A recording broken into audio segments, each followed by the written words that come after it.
కనీసం ఆ గిన్నెలైనా కడగొచ్చు కదా. చీర పాడైపోతుంది, నువ్వు కాని.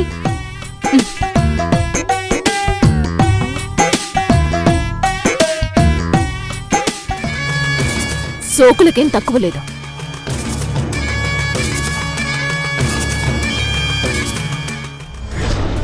సిరి, ఈ చీర తీసుకోమ్మా. ఇప్పుడు ఇవన్నీ ఎందుకండి? ఇంకా ఏంటమ్మా అండి అని. చిన్నప్పటి నుంచి అమ్మా నాన్న లేకుండా పెరిగావు. కనీసం బంధువులు మేం కూడా లేం. మేం బంధుత్వం కలుపుకుంటూ ఉంటే నువ్వేంటి ఇంకా దూరంగా ఉంటున్నావు? నోరారా అత్తయ్య అని పిలవచ్చు కదా. అలాగే అత్తయ్య. ఇది తీసుకో. అత్తయ్య, ఎందుకిప్పుడు ఇవన్నీ? నువ్వు ఎవరు? ఈ సంస్థానానికి వారసురాలివి. అలాంటిది ఎలాంటి చీరలు కట్టుకోవాలి, ఎంత హుందాగా ఉండాలి? ఆ అదృష్టం నాకు లేదేమో. అలా అంటావేంటమ్మా? మరి మా అమ్మ మనతో ఉంటేనే కదత్తయ్య ఇంటికి కల. అత్తయ్యని త్వరలోనే బయటికి తీసుకొస్తాను సిరి. నిజమా? వాడి మాటంటే మాటే. ఖచ్చితంగా చేసి తీరుతాడు. ముందు నువ్వు ఈ చీర తీసుకో. థ్యాంక్స్ అత్తయ్య. మనలో మనకు థ్యాంక్స్ ఏంటమ్మా? సిరి, ఇక నుంచి నీకే ప్రాబ్లం ఉండదు. నీకున్న సమస్యలన్నీ తీరిపోతాయి. సిరిపురం సంస్థానానికి పూర్వ వైభవం నేను తీసుకొస్తాను. నాకు ఇంకా ఏ దారి లేదు. నా జీవితమంతా ముళ్ళబాటి అనుకుంటున్న సమయంలో కొత్త వెలుగులా నా జీవితంలోకి మీరొచ్చారు. ఇంక నీకు జీవితంలో ఏ సమస్య రాకుండా చూసుకుంటాం సిరి.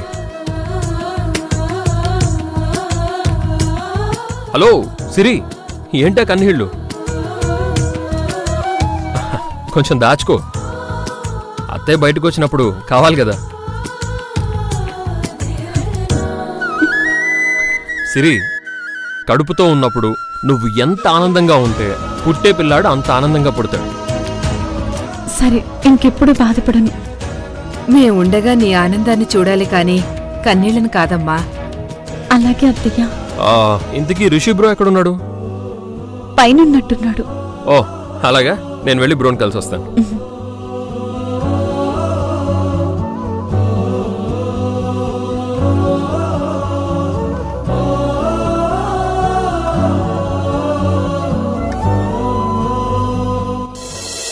అత్త, నేను చూడకూడదు అనుకున్నది చూశాను.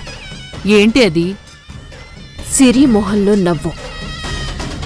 ఈ జగదీశ్వరి హర్షవర్ధన్ వచ్చిన తరువాత ఆ సిరికి నవ్వుతో పాటు కొంచెం నమ్మకం కూడా పెరిగినట్టుంది. ఆ నవ్వుని నమ్మకాన్ని మనం తీసేయాలత్తా. అంటే జగదీశ్వరిని హర్షవర్ధన్ని అడ్డు తొలగిస్తావా? అవసరమైతే ఎంతకైనా తెగిస్తాను. వద్దునేహా, వాళ్ళు చిన్న చితగా వాళ్ళలా కనిపించట్లేదు. అత్తా, నేను భరించలేనిది, తట్టుకోలేనిది ఏదైనా ఉందంటే అది ఆ సిరి ఆనందం. దాన్ని బాధ పెట్టడం కోసం ఏదో ఒకటి చేయాల్సిందే. ఆ హర్షవర్ధన్ గాని చూస్తుంటే నాకు మండిపోతుంది. నీలాంటి మృగాల్ని వేటాడే పోలీసున్రా నేనుండగా ఏ పవర్ నీకు దక్కనివ్వను. మృగమే గెలుస్తుంది, న్యాయమే గెలుస్తుంది. హంసగీతం ఈ సోమవారం నుండి ప్రారంభం. సోమవారం నుంచి శనివారం వరకు రాత్రి 8 గంటలు.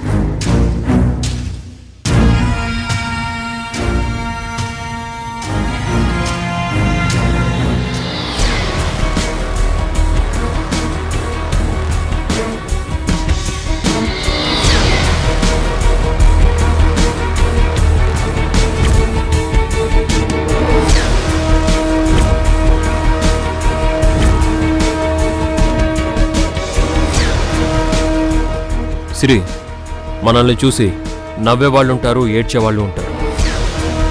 వాళ్ళని చూసి మనం అంతగా పట్టించుకోవాల్సిన పని లేదు. వాళ్ళ గురించి ఆలోచించడం ఎప్పుడో మానేశాను.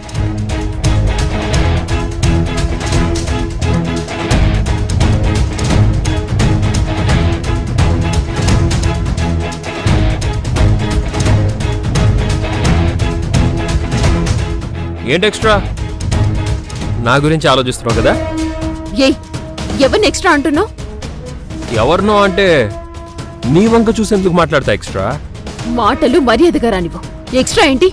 నువ్వు ఇంటికి ఎక్స్ట్రానే, మా బ్రోకి ఎక్స్ట్రా భార్యవే కదా. ఇష్టం వచ్చినట్టు మాట్లాడితే బాగోదు. మర్యాదగా మాట్లాడు. అలాగా. సారీ అండి ఎక్స్ట్రా గారు. ఇది సరిపోతుందా? ఇంకా మర్యాద కావాలా? చెప్పండి, ఎంత మర్యాద కావాలి? కిలోల్లో కావాలా, టన్నుల్లో కావాలా? చెప్పండి, ఎంత కావాలంటే అంత ఇస్తాను. ఊరుకుంటున్నాం కదా అని రెచ్చిపోకు. నీ ముందే నీ పెళ్ళాన్ని బయట వాళ్ళు వెక్కిరిస్తుంటే చూస్తూ ఊరుకుంటావేంటి రిషి? నా పెళ్ళామని మీరు తను అనుకుంటే సరిపోదు, నేననుకోవాలి. నేను బయట వాడిని ఎలా అవుతాను? ఇంట్లో వాడిని. సిరికి మా బ్రోకి బంధువు. కానీ కొంతమందికి మాత్రం రాబంధువుని. మరి రాబంధువు అంటే పీకు తిండమే కదా చేసేది.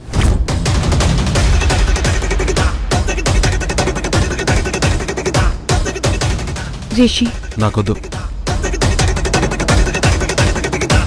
అనవసరంగా మీ ఎనర్జీ వేస్ట్ చేసుకోకండి. అవును, మంచి మూడ్తో బయటికి వెళ్దాం అనుకున్నాను. వీళ్ళని చూసి సగం మూడు ఉత్సాహం పోయే.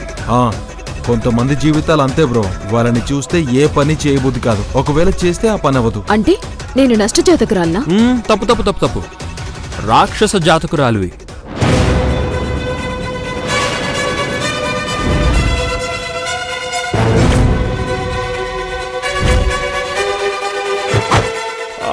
సరే బ్రో, వీళ్ళని చూస్తే అమ్మలక్కల మాటలే మనకి వచ్చేస్తుంటాయి.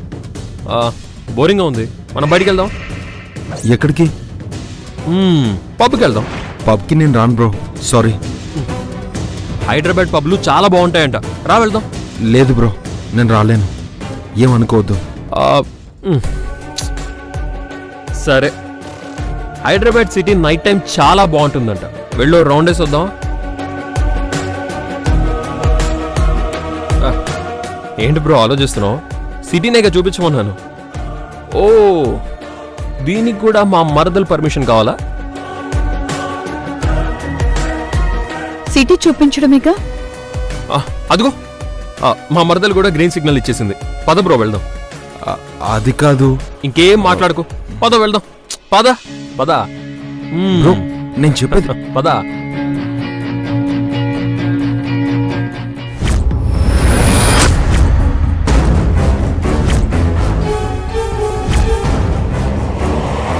ఏంటి నవ్వొస్తుందా?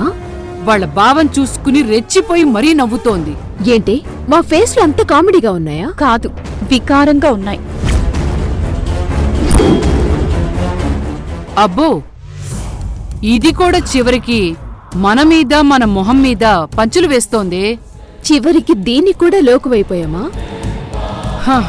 కాలం కలిసి రాకపోతే బుట్టలో కోడి బుట్ట భోజనంలో కోడి కూరైనట్టు మనం దీనికి అలుసైపోయాం. కాలం ఎప్పుడు ఒక్కరికే కలిసి రాదు.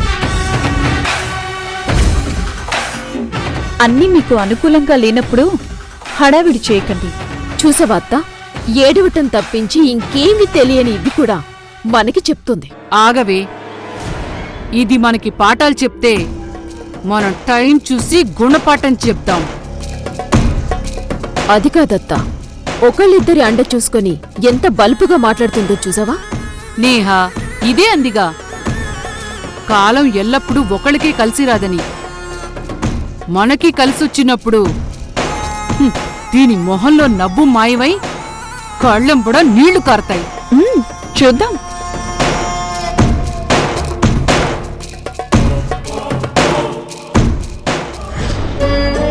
అయ్యగారు, మీ బంధువులు వచ్చిన తర్వాత కొంచెమైనా ఆనందాన్ని చూస్తున్నాను. ఇకనైనా సిరి జీవితంలో బాధలు పోయి సంతోషంగా ఉండాలయ్యగారు. అమ్మగారు కూడా తొందరగా జైలు నుంచి రిలీజ్ అయి సిరి వాళ్ళ అమ్మగారిని కలిసి ఇంట్లో ఉన్న ఆ నేహం మదం అణిచివెయ్యాలి. నువ్వనుకునేవన్నీ జరుగుతాయి సునందా. అమ్మా, మీరు నన్ను క్షమించాలి. నేనా? ఎందుకు? నా కుటుంబం వలన మీ కుటుంబం ఈ స్థితిలో ఉంది. ఏంటి సునంద నువ్వంటుంది? అవునమ్మా, నాకు సౌభాగ్యాన్నిచ్చిన ఒక దౌర్భాగ్యుడి వల్ల ఈ ఇంట్లో సమస్యలన్నీ రేవతమ్మగారు అష్టకష్టాలు పట్టానికి, సిరి జీవితం ఇలా అయిపోవడానికి, ఆ నేహ చెలరేగిపోవడానికి కారణం నేను తలుచుకోవడానికి కూడా ఇష్టం లేని నా భర్త. సునందా, నీ నిజాయితీ నీ మాటల్లో అర్థమవుతుంది. ఒక్క ఆశాపరుడు వల్ల ఒక కుటుంబంలో చెలరేగిన అలజడి ఎలా ఉంటుందో నాకు అర్థమైంది. ఇంతకీ నువ్వు చేతరించుకుంటున్నా నీ భర్త ఎక్కడా? ఏమోనమ్మా, మాకు నిజం తెలిసిపోయిందని మొహం చూపించలేక ఎక్కడికి వెళ్ళాడో ఏమైపోయాడో కూడా తెలీదు. అదేంటి సునందా, మీరతని గురించి వెతకట్లేదా? అమ్మా, ఇన్ని సమస్యలకి కారణమైన వాడు అసలు నా భర్తే కాదనుకుని బతుకుతున్నాము. అలాంటి అతన్ని చచ్చినా బతికినా లెక్కే ఉంటుందమ్మా. ఆ దౌర్భాగ్యుడి కోసం ఎందుకు వెతుకుతాము? అంతేలే. అందుకేనమ్మా నా భర్త చేసిన తప్పులకి నేను క్షమాపణ కోరుతున్నాను. అలాంటి వాణ్ణి క్షమించకూడదు. కాని ఏ తప్పు చెయ్యని మీకు ఎలాంటి పాపం అంటదు. అంటే మీరు మమ్మల్ని క్షమించినట్టేనా?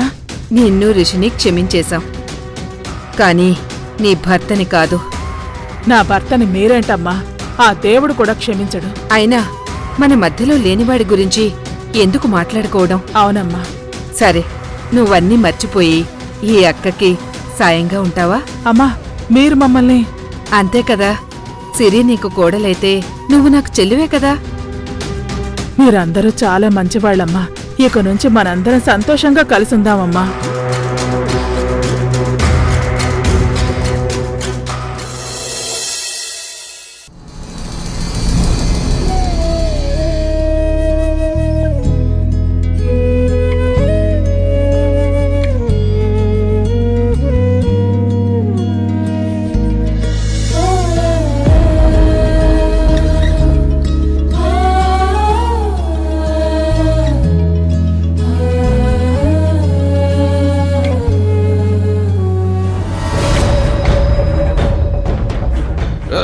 ఎందుకు బ్రో నన్ను ఆపో? ఈరోజు అసలు వాళ్ళని... ఏ బ్రో బ్రో బ్రో బ్రో జాగ్రత్త.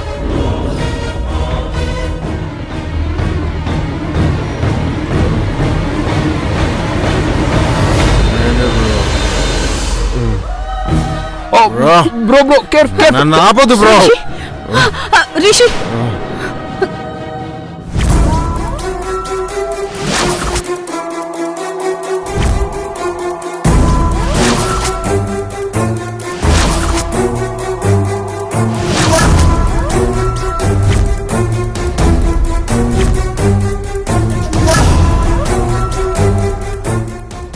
నువ్వు ఆపడకపోతే వాళ్ళని... ఏమైంది? ఈ దెబ్బలేంటి? సిరి, బ్రో కొంచెం ఎక్కువ తాగేశాడు. నువ్వు కూడా తాగావు కదా బ్రో. తాగాను బ్రో, కానీ తూలుతూ వెళ్ళి ఎవరినో గొద్దలేదు. వాళ్ళు కొట్టారా? కాదు బ్రో, సారీ చెప్పాడు. వాళ్ళు ర్యాష్ ఆన్సర్ ఇచ్చేసరికి బ్రో వాళ్ళని చితక్ కొట్టేశాడు. మరి ఈ దెబ్బలేంటి? అంటే మనం 10 దెబ్బలు కొడితే వాళ్ళు ఒక దెబ్బైనా కొడతారు కదా. ఏంటిది? నువ్వు పక్క నుండి ఏం చేస్తున్నావు? నేను 4 దెబ్బలు కొట్టాను కదా బ్రో. థ్యాంక్స్ బ్రో, నాతో పాటు వాళ్ళని కొట్టినందుకు. బ్రో, ఇద్దరం కలిసి మందు కొట్టాము. గొడవ అయితే కలిసి కొట్టలేమా ఏంటి? సారీ బ్రో, నీ మూడీని నేను స్పాయిల్ చేసినందుకు. అదేం లేదు బ్రో. నువ్వు మాయన్ని ఇలా పబ్లిక్ తీసుకెళ్లడం బాలేదు. అయినా రిషి రాను అని చెప్పాడు కదా, అయినా తనని ఎలా తీసుకెళ్ళా? అంటే బ్రో మూడీగా ఉన్నాడని తీసుకెళ్ళా. మూడిగా ఉంటే తాగితే సరిపోతుందా? సరే సరే. రిషి, అసలు నువ్వెందుకు వెళ్ళావు? వెళ్తాడు.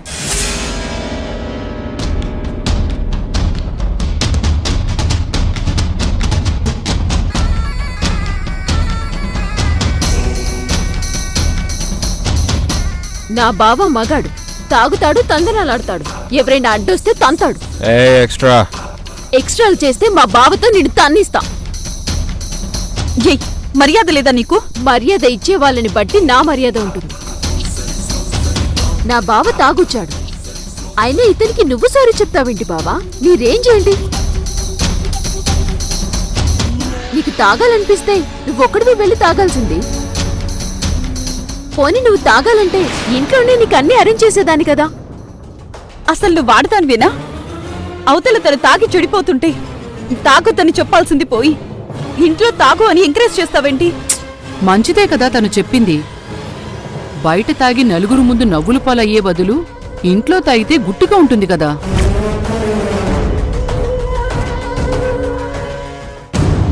అవన్నీ అదెక్కడ ఆలోచిస్తుందత్తా. నేనసలు తాగొద్దు అని చెప్తుంటే మీరేంటి ఇలా మాట్లాడుతున్నారు? తాగాల వద్దా అన్నది మగాడిగా బావిష్టం. నీకు ఛాన్స్ దొరికింది కదా అని చెప్పి బావ మీద పెత్తనం చలాయించుకు. ఏంటి మాట్లాడుతున్నావు? ఇది మా కుటుంబం వ్యవహారం, మధ్యలో నువ్వు మాట్లాడుకు. నాది ఇదే కుటుంబం కాదు, నీది దాని కుటుంబం. మాతో నీకు సంబంధం లేదు. ఆవిడ మీ సోదే. నేను తాగుతాను, తిరుగుతాను, అవసరమైతే కొడతాను, కొట్టించుకుంటాను అని నా ఇష్టం. మధ్యలో మీ డిస్కషన్ ఏంటి? బావా రిషి, ప్రేమించానని చెప్పుకోవడం కాదు, ఇలాంటి వాటిని కూడా ప్రేమించాలి.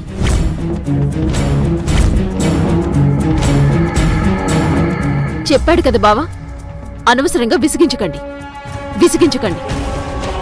పద బావా.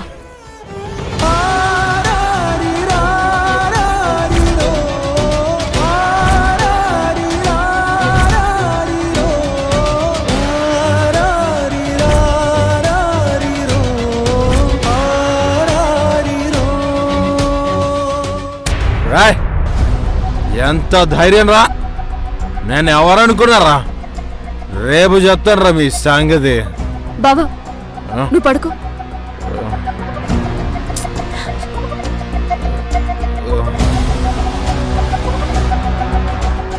బావా మజ్జిగ ఏమైనా తాగుతావా?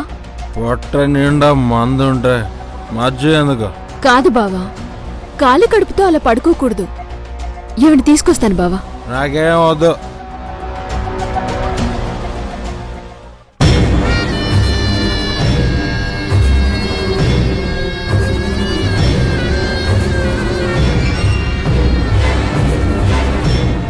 మొత్తానికి నీ మొగుడు కోసం గట్టి ప్రయత్నమే చేస్తున్నావు. తప్పదు కదత్తా. అయినా వచ్చిన అవకాశాన్ని నీకు అనుకూలంగా భలే మార్చుకున్నావే. ష్! ఇవన్నీ ఇక్కడ మాట్లాడకూడదు, పద.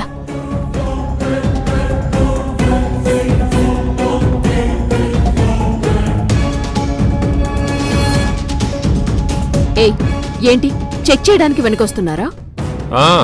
మరి తీసుకెళ్ళింది ఎవరు? ది గ్రేట్ మాయల్ పకీర్ నేహా కదా. నన్నే అంటావా? నిన్నేంటి, నిన్ను సపోర్ట్ చేసే ఎవ్వరినైనా అంట. నీ వెనకాల ఎవ్వరున్నా అంట. హలో, కొంచెం తగ్గు. నా కోడల్నేవనంటే బాగోదు. ఎవరు ఊరికిన ఏమీ అనరు. మనల్ని బట్టే మీకు గౌరవం ఇస్తారు. ఏంటి నేను గౌరవం ఇవ్వనా?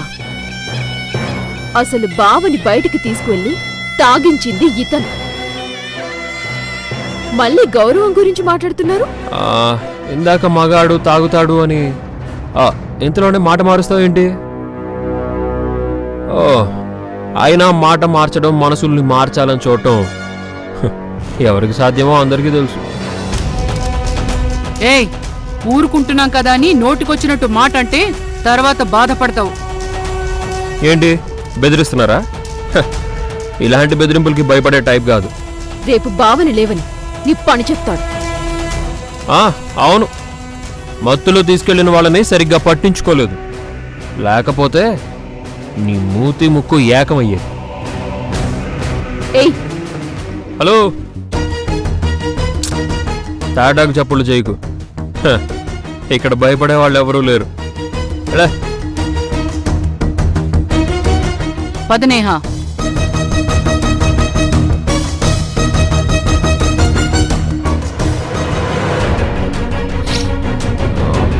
సిరి, నేను కిందకి వెళ్ళి పడుకుంటా.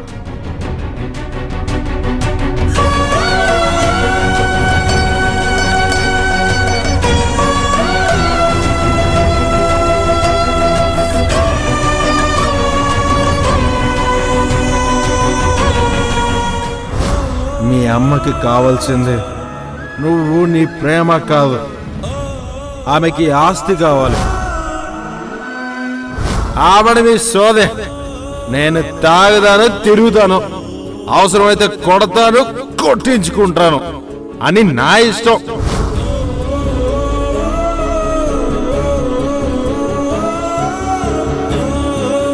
రిషి, ఎందుకిలా మారిపోతున్నావు? ఎందుకిలా తాగుడికి బానిసవుతున్నావు? నిన్నెలా కాపాడుకోవాలో అర్థం కావట్లేదు.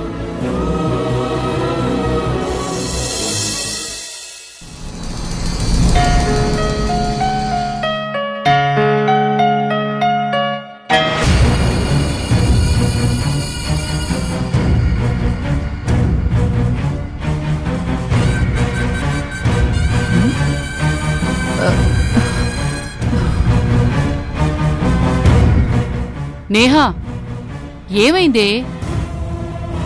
అర్ధరాత్రి పూట లేచి ఇలా కూర్చున్నావేంటి? ఒక డౌట్ వచ్చిందత్తా. అబ్బా, ఈ టైంలో నిద్ర రావాలి కానీ డౌట్లు రావడమేంటే? అత్తా, ఈ టైంలో ఆ హర్షవర్ధన్ ఏం చేస్తుంటాడు? ఇదేనా నీకొచ్చిన డౌటు? చెప్పత్తా. నీకు ఆస్తి పోతుందన్న అనుమానంతో బుర్ర పోయిందా ఏంటే? కాదత్తా, దానికి ఒక రీజన్ ఉంది. ఏంటి, బుర్ర పోడానికా? కాదు కాదు, ఆ హర్షవర్ధన్ నిద్రలో ఉంటాడు కదా. ఈ టైంలో నువ్వు తప్పించి అందరూ నిద్రలోనే ఉంటారే. అబ్బా కాదత్తా, నేను చెప్పేది విను. చెప్పవే తల్లి. వాడలా నిద్రలో ఉండగానే మనం వాణ్ణి ఏదో ఒకటి చేస్తే? ఏం చేస్తావు? తల మీద బండరాయి వేసి చంపేద్దాం.